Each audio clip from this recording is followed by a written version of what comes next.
What is up, guys, and welcome back to my F1 2019 career mode here for round 2, the Bahrain Grand Prix. And if you have missed the first episode, then don't forget that you guys can go check it out in the top right hand corner of your screens. There will be a little card annotation. I definitely recommend that you go check it out. It's a really good episode, lots of overtakes, and nice and fun to film. So yeah, moving into today's race, we have got a couple of upgrades to talk about putting on the car. We only really upgraded the durability, that first one that you can do. So that's the only thing that we have upgraded on the car coming into this weekend. It won't really help us in performance, but it will allow us to have our parts not wear out as quickly as they would have done before. We also did the efficiency and the price reduction thing as well on the chassis, so that would definitely help us in the future. We'll be looking to gain some more resource points here today and yeah, try and develop this car more. We're in a good position at the moment, but we definitely need to keep an eye on the competition. So without any further ado,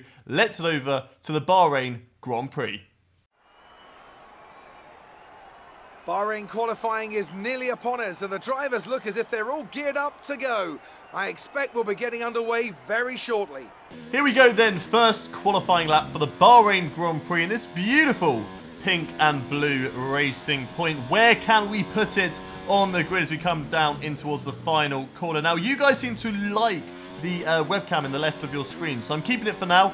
And yeah, I quite like it as well. It's good to have that bit of personality on the video too. As we come across the line, it is P8 at the moment, not a good lap. Let's see how we feel about it. That is an awful start to the lap. Car wouldn't bite in, the rear end was loose, everything you didn't want to happen was happening. So not really that happy about the first lap. Yeah, the car I was really struggling with the car in the first couple of qualifying runs, even towards the end. It just wouldn't seem to turn in too much. It was sliding quite a lot.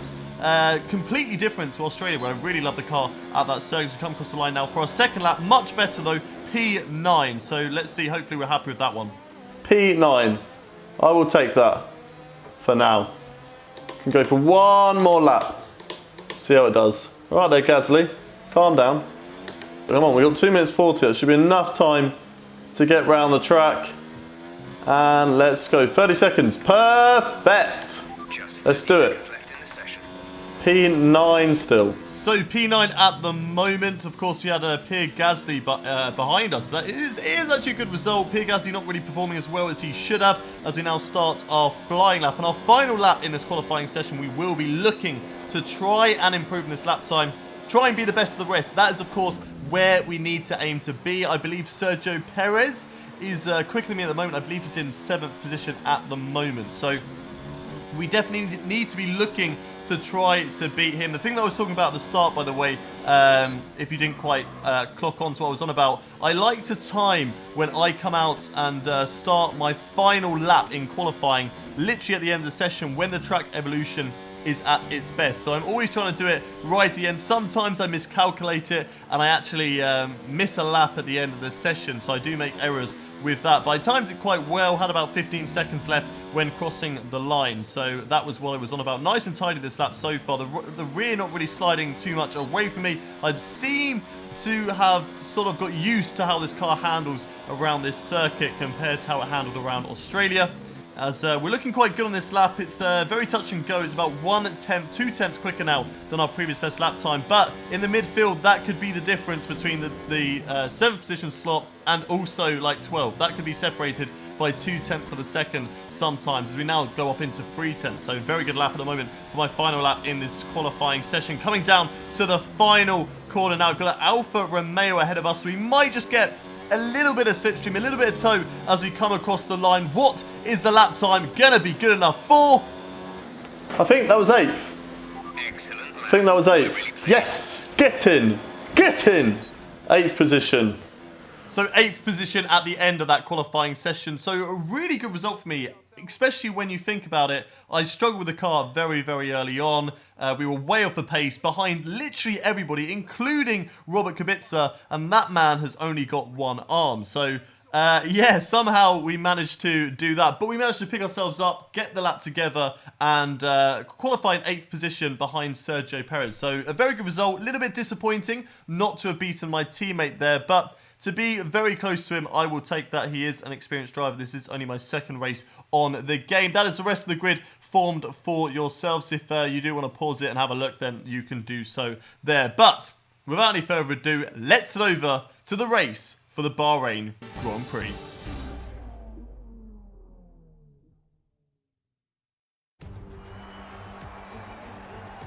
There's something in the Bahrain air tonight, and I'm not just talking about the sand.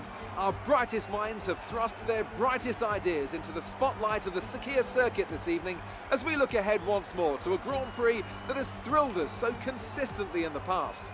Formula One returns to the desert today on this exceptional 3.36-mile circuit.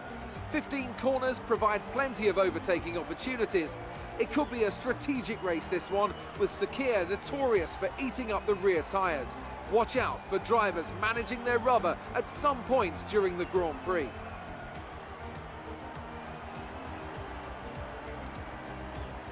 And with me as usual is Anthony Davidson. Let's talk about Houdon. They're still relatively new to a sport which does have a high learning curve and, of course, little tolerance for mistakes. That's right, it is a difficult environment to come into. In junior categories, you're competing against drivers with similar levels of experience. But some of these guys in Formula One have been there for over a decade. But I have to say, in this case, it's so far so good. It's race day here in Bahrain. We are starting the race from 8th on the grid, and we will be looking to make up positions very, very early on. We've got my teammate Sergio Perez ahead of me out on track in P7, so we will be trying to get past him as well and be the #1 driver if we can. We've got a long old race ahead of us, so we'll be looking to, not really make too many moves early on, take our time and try and get it done throughout the whole entire race. That's going to be the race strategy for ourselves today on the softs and then onto the mediums as the race goes on. And lowering the fuel, because you guys gave me a tip and said lowering the fuel is better on our engine management. So, let's get into it. Right, come on, come on. Not as hyped as you think someone would be before the race, but nevertheless, the 5 lights come on, and it is lights out, and away we go. Had to wait a little bit as the lights were on for quite a while there, but it's not a good start for ourselves at all. Dropping down into P12, you can see a little bit of frustration on my face, going a little bit cautious. We're on the inside in towards turn 1. It's about 3 wide, so we've got to be careful of guys around us. I believe there was a little bit of contact on our rear, but we seem to have got out of that unscathed. Side by side now with Kevin Magnussen in the Haas. Really nice under lights, that black and gold Haas. We go up the inside. Little bit of contact again with Kevin Magnussen. If you remember, back to the Australian Grand Prix, went 3 abreast down in towards turn 3 with Magnussen and Ricardo. There was a little bit of contact. Yes, good. A little bit of contact between the 3 of us there, as we seem very happy with the overtake on Magnussen early on. It was a terrible start for ourselves, dropping down from 8th to 11th. So we'll be looking for the rest of this race to try and make up those positions. Hopefully our race pace is better than our qualifying, and it will mean that we will get past these guys fairly quickly. But we're just going to have to see how the race develops. We're closing onto the back of Lando Norris. He feels like he has to go a little bit defensive in towards this left-hander, which I think might be turn 11. Not actually too sure. Don't have a clue. But following on the back of Lando Norris at the moment, we'll be looking to get past him as soon as possible. So we look like we're very close on the start-finish straight as we end the first lap, start the second lap, coming down in towards turn 1. What can we do on Lando, as it looks like we're going down towards turn 1. A little bit of a lock up there from Lando Norris. Very sharp on the brakes. Very lucky not to go into the back of the McLaren driver, but we get away with that one. We've got our front wings still intact, and we can still go on the attack of Lando Norris in that McLaren. Still looking to try and get ourselves up into the points for today's race. The DRS has now been enabled, so that's going to give us that extra bit of speed down the straights, which will give us a chance to get past Lando Norris, as we'll see whether we can do that down in towards turn 3. We will get the DRS in towards that corner, with the DRS detection zone was just before it. So here we go, DRS on Lando Norris, going to go around the outside on the McLaren driver. Can we hold it a little bit late on the brakes? Maybe too late, very late on the brakes, and we've kind of thrown away that overtaking opportunity. There's a little bit of frustration calling myself a dome head there coming out of that chance. A little bit annoying because we want to get past these guys as soon as possible, because it looks like my teammate, the Alfa Romeo Kimi Raikkonen, this is it, come on. And also Carlos Sainz are getting away from me at the moment. So it looks like it's going to be a fairly easy overtake on Lando Norris there, using the DRS, coming down in towards turn 1, and there we go, job done on Lando Norris. Or is it late again on the brakes, overextending the corner, but this time around, just about hold on. Lando cannot sliver up the inside. And there we go, moving up into 10th position. It looks like Kimi Räikkönen is going side by side with Carlos Sainz up ahead of us. So that's going to be good news for us because it's going to allow us to slowly close up on those guys. So there we go, up into P10 for myself at the moment. We're watching a battle unfold for the lead. Look at that, 5 cars all close together in today's race, battling for the lead at the moment. That is what we want to see in F1. Hopefully that can translate more into the real life. But it's Valtteri Bottas at the moment going on the attack on Charles Leclerc with Sebastian Vettel behind him. DRS activated for Valtteri Bottas. They're going for the overtake on the right-hand side. It's a fairly easy overtake despite the advantage of the straight line speed that the Ferrari does have over the Mercedes. Valtteri Bottas gets the move done, and he pulls away actually through turn 1 and turn 2. So very good from Valtteri Bottas. He moves up into the lead of the race, but can he stay there? There's still a long way left to go in this Bahrain Grand Prix. As we're watching on board now, Daniel Ricciardo. He's got Danny Kvyat right on his tail as they exit the penultimate corner. Coming down to the last one. Oh no! Disaster for Daniel Ricciardo. It's an engine failure in the Renault. Looks like there was contact as well for Danny Kvyat, who got caught up behind the Renault and lost a little bit of his front wing end plate. Not good there for Danny Kvyat, and definitely not good for Daniel Ricciardo either. Right, pitting this lap. Let's do it, let's do it, let's do it. Quali lap. Come on. So we are going to be pitting on this lap, so we need to make sure that this lap is going to be one of our best in order to try and catch up as much as possible to the guys ahead of me. We need a really good in-lap, and it looks like it's been a good in-lap. Personal best through Sector 1 and Sector 2, closing up on the likes of Perez, Räikkönen and Carlos Sainz as well as we come into the pits. Get the car slowed down. Yes, we do. No penalty for myself because that would have been really, really bad as we come into the pit stop. What is the time going to be from the crew? We need a quick pit stop in order to try and catch up to those guys. Holding the clutch, throttle down, 2.6 seconds. Again, very similar to the time that we had in Australia. It's a good pit stop time, to be fair. It's not one of the best that you can have on the game. Obviously, we haven't unlocked that perk just yet, but still a 2.6 second stop. We will take that, and that would definitely allow us to hopefully catch up to the guys ahead of us. We need to see what their pit stops are going to be like. And again, we need to push now.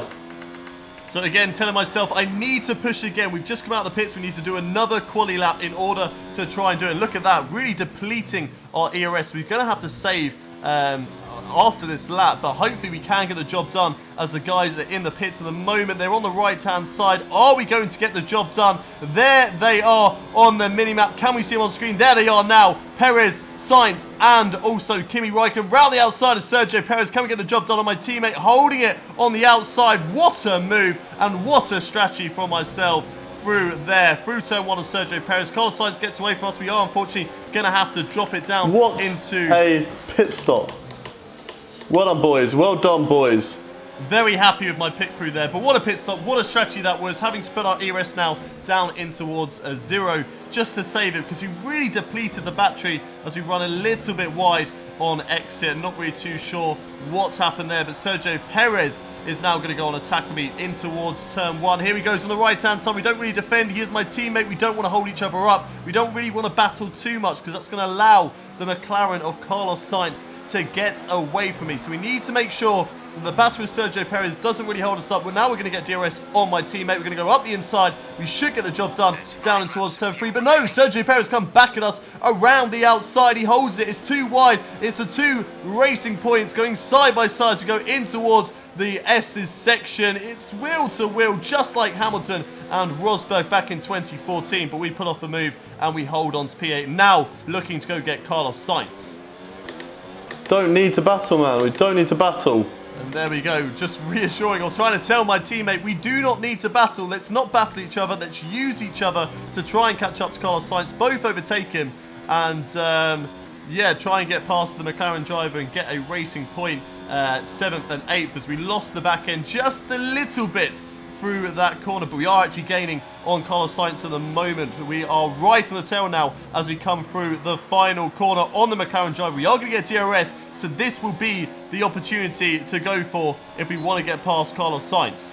As we get the DRS now, go to the right-hand side. Very easy move there with the help of DRS. Will he come back at me, though, down in towards turn 1?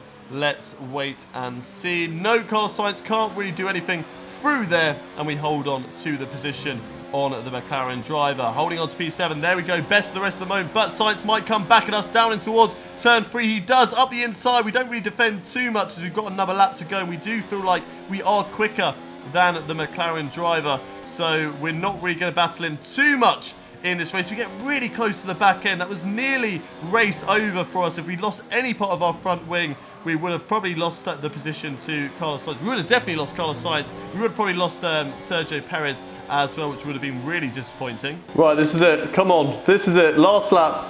It's now or never. This is going to be our moment then to try and get past Carlos Sainz on the final lap of this Bahrain Grand Prix. Pretty much carbon copy as we did on Kevin Magnussen in the Australian Grand Prix, but there we are on the right hand side using the DRS to full advantage. The straight line speed is so much compared to the McLaren driver, and there is literally nothing he can do as we just get the job done and move up into 7th place. But he's going to get the DRS now. He's going to have the chance to overtake us down towards turn 3, but he's got nothing left to fight with as it's very easy to hold onto this position, but we lose the back end ever so slightly through the corner, really slipping and sliding through that corner like we did in the early stages of the qualifying session. We now cut ahead to the end of this 14th lap out of 14, the final lap of the Bahrain Grand Prix. Only a few corners left to go. Valtteri Bottas wins the Bahrain Grand Prix, which means it's Mercedes double back-to-back wins at this 2019 season. As we round the final corner now, it is going to be best of the rest once again for us in the Racing Point. Yes! Get in! Get in! P7. I think it was 7. I don't even remember where I finished. Yes! P7. Get in. What a result. Oh. The Mercedes team pulled out a fantastic performance today. They should be proud. Anthony Davidson, how do you think they were able to set themselves apart today? Well, they certainly stood out as a driver with tons of confidence on the track. I think their ability to keep their cool, even during some of the more hectic parts of the race, meant they were able to capitalise on the mistakes of other drivers, giving them the opportunity to make their way to the top spot with ease. So after a magnificent race, we can now see the drivers making their way to the podium. Once again, it's the Silver Arrows who take top spot, a well-earned victory for Mercedes.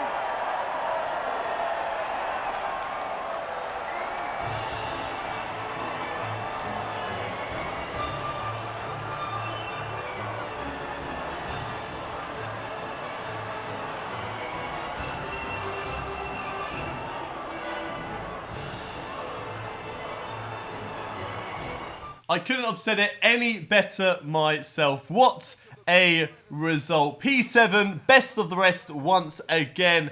And it all came after a disastrous of a start, dropping ourselves from 8th all the way down into P12 after getting overtaken by Kevin Magnussen as well. So, not a good start. We need to work on those in the future races, but the overtaking manoeuvres that we made were brilliant, and we got the jobs done.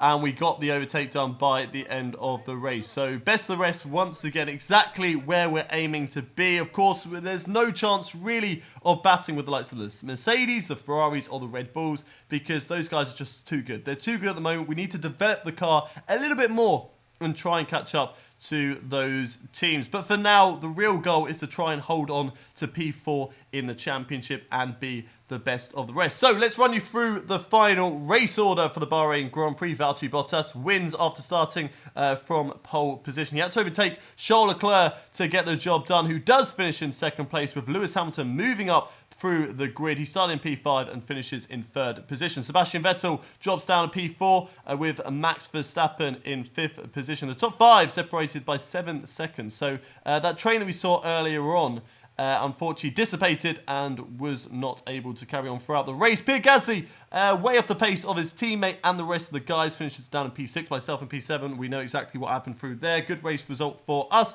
Carlos Sainz losing out to ourselves right at the end of the race, finishes in P8. With my teammate Sergio Perez getting his first points of the season after the DNF in Australia, gets P9 with Kimi Räikkönen picking up 10th position. Lando Norris, he finishes in 11th, unfortunately missing out on the points today with Roman Grosjean in 12th. Kevin Magnussen 13th and Antonio Giovinazzi way down in 14th position. Then looking further down the field, we have the likes of Alexander Albon in 15th. Nico Hülkenberg, not a good day for him and not a good day for Renault. He finishes down in 16th position with Danny Kvyat getting that front wing damage, finishing in 17th. Robert Kubica beats his teammate for 18th with George Russell 19th. And Daniel Ricciardo, unfortunately, with that DNF, finishing down in 20th position.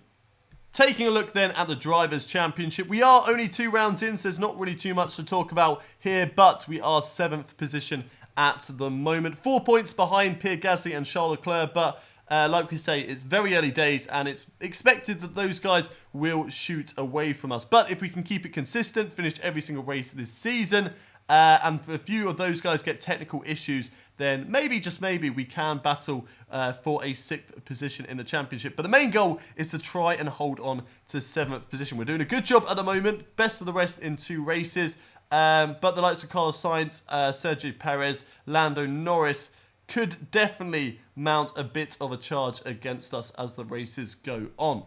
Constructors' Championship as well, and we are currently exactly where we need to be. 4th position, 16 points for ourselves. Sergio Perez helping me out today by getting his first points of the season. Mercedes lead the way though, big old points haul for those guys. They've got 2 race wins on the trot with Lewis Hamilton and Valtteri Bottas here today. Ferrari move above Red Bull Racing. Only 5 points separate those 2 teams, so it's very close for the battle of 2nd. McLaren move above Haas with a double points finish. Actually, no, it wasn't double points because Lando Norris got overtaken by Kimi Räikkönen, or he wasn't even... No, I overtook him for the points, sorry.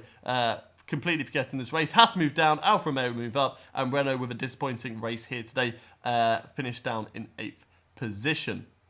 So that has been the Bahrain Grand Prix from ourselves here today. Heading back to the menus, we've got 1,500 resource points to spend, and so we have them all for our disposal. So we're definitely going to spend them, and we're going to have to spend them wisely. We are driving for Racing Point, remember, who like to be efficient with their money and like to do what is best for the team. So we're deciding durability is the way to go. I doubt there will be any regulation changes at the end of the first season. I mean, it can sometimes happen, I suppose, but I don't feel like it is. So what we're going to do is going to do the durability on the gearbox. And then we're looking at, because we were sliding quite a bit, so we want to upgrade the downforce, but unfortunately it's a little bit too expensive. They are major upgrades. So we're deciding to get the... I can't remember which one that was, whether that was the price reduction or the efficiency, but we decided to do that because then... I think it was the efficiency, so then the parts don't break. We did have a few points left to spend, so we thought, why not go for the chassis, because everything else is too expensive. Let's go for the chassis, upgrade that, and have that for the next race and start to make some improvements and get a little bit further away from the likes of McLaren and the Haas team. So we'll see whether that has many alterations on the cars and actually to the standings as well, because a few of the other teams could bring upgrades to the 3rd race of the season. But up next is the Chinese Grand Prix. But if you guys have enjoyed today's episode, don't forget to smash a like on the video, subscribe to the channel if you are new around here, of course, as well. And if you have any tips for me or what you would like to see in this career mode, don't forget to leave them down in the comment section below. I like to look at all the comments and I take on your feedback because this career mode is as much yours as it is mine, and you guys tend to have better knowledge than myself, so it's always good for me to listen to you guys and take on those tips and use them in this actual career mode. But that has been everything from me. I will see you next time for the Chinese Grand Prix, but until then, see you later.